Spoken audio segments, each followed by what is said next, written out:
By this time in 455 AD, what was left of Rome had fallen to the Vandals.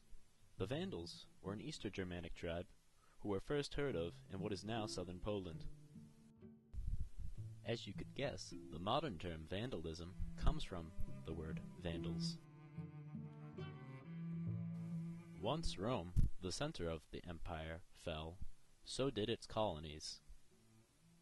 First Britain fell to invading Celts, and then the Franks, which we get the modern term France from, took Gaul.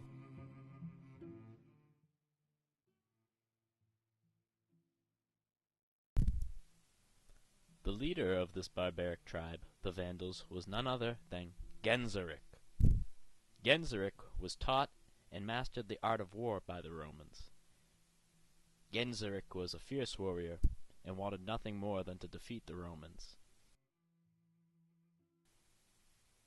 Because of Christianity's impact on the Roman Empire, Pope Leo was the head of state in Rome and tried to negotiate with Genseric. However, Genseric refused, saying that he wanted all of the empire for himself, and most importantly, he wanted the Empress herself. The last heir to the Roman throne, Empress Licenia, was exactly what Genseric wanted. He wanted to wed her to solidify his position as the new Roman emperor.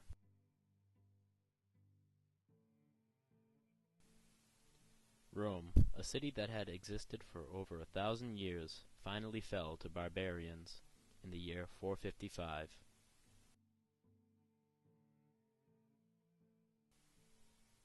Although the city of Rome and the rest of the Western Empire lay in complete ruins, to the east, the city of Constantinople was enjoying a time of prosperity it had never seen before.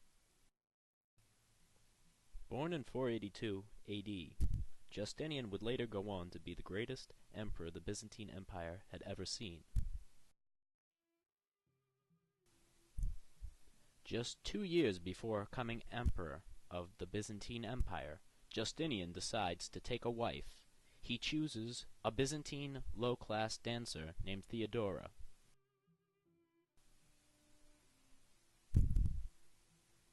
On August 1st, 527 AD, Justinian becomes emperor of the Byzantine Empire. He goes to the throne with a goal to reunite the Roman Empire. However, Justinian's goal would have to be put on hold. In 532 AD, a riot took place in Constantinople that lasted a week. This event became known as the Nika riots, and was finally stopped when Justinian put down his political enemies. By doing this, he killed thousands of Byzantine citizens. However, he ensured that his throne would not be in jeopardy. Justinian puts down the uprising, and to please his loyal citizens, builds the world's biggest church. At that time, the Church of Holy Wisdom, the Hagia Sophia. Completed in 537 AD, at the time it boasts the world's largest dome and is the model for future domes. Justinian's great church, the Hagia Sophia, still stands today in modern-day Istanbul, Turkey. With his power now secure and his church complete, Justinian now launches a military campaign in an effort to reclaim the lost empire. This 10-year military campaign would prove to be costly. However, Justinian would reclaim much of the lost land of the Roman Empire.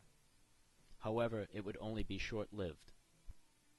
In 541 AD, a pandemic arrives in the Byzantine Empire from Asia.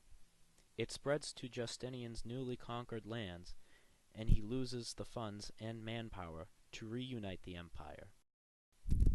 This pandemic, also known as Justinian's Plague, would prove to be one of the worst ever to hit the European continent, and would go on to kill 1 in 3 people. It seemed now more than ever that the idea of reuniting the Roman Empire had been lost forever. In 548 AD, Theodora dies of cancer. With Justinian's wife dying, he becomes paranoid and schizophrenic, wandering the castle at night. He does this for many years until he finally dies in 565 AD, along with his dream of finally reuniting the Roman Empire. The end.